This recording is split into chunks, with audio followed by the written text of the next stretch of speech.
First of all congratulations Rajesh sir, आपकी FC21 की journey successfully complete हो गई है। Thank you madam. Sir please tell me what you got out of your participation in FC21 programme. FC21 में मैंने जो पता किया है, एक तो ये मेरे को समझ में आया कि पहला तो हमारे यहाँ कुछ बेसिकली अकाउंटिंग होती थी प्रॉपरली, बट उसकी जो MIS रिपोर्टिंग और वो सब नहीं होती थी, जिसके कारण हमें मालूम नहीं पड़ता था कि where we are heading, whether हम बिजनेस कर रहे हैं, हमारे रिटर्न ऑन इन्वेस्टमेंट्स निकल रहे हैं कि नहीं, हमारे इन्वेंट्री टर्न्स प्रॉपरली हो रही है कि नहीं, हमारी डेटर्स रेशियो क्या है, क्रेडिटर्स रेशियोज क्या है, कुछ समझ में नहीं आता था। But at least now we understood how to take it ahead और कैसी प्लानिंग करनी। So that has helped us a lot.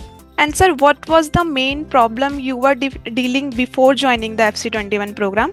FC21 basically एक ही हमेशा एक फियर रहता था कि basically I am doing my business proper, मेरे रिटर्न्स प्रॉपर आते हैं कि नहीं, एंड एक बोलते हैं ना, एक अंधेरे में हम चलते थे। क्योंकि आज जैसा हमें ये चीज़ सीख ली है कि मंथ टू मंथ जो हमारी रिपोर्ट्स बनती है, जो फाइनेंशियल रिपोर्ट्स बनती है, तो उसके अंदर हमें ये मालूम पड़ता है कि व्हाट इज अवर एक्सपेंडिचर, कहाँ हम गलत कर रहे हैं और कहाँ हमें रेक्टिफिकेशन करना है।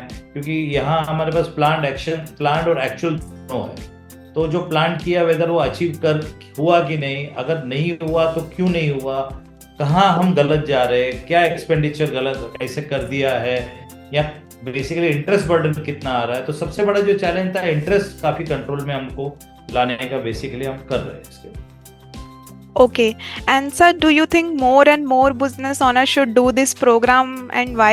I would strongly recommend, क्योंकि this is the base of business। अगर इसको सबने अगर अपने बिजनेस में अगर इम्प्लीमेंट कर लिया और अगर इसमें डीप डाइविंग किया, तो डेफिनेटली बाकी का कभी भी वो जिंदगी में कभी भी बंदा कोई भी यानी बेसिकली कोई भी बिजनेस उसको कभी फॉल नहीं देखना। तो I think I strongly recommend that yes, this has to be. Okay, thank you so much for your valuable feedback, sir. Thank you. Thank you।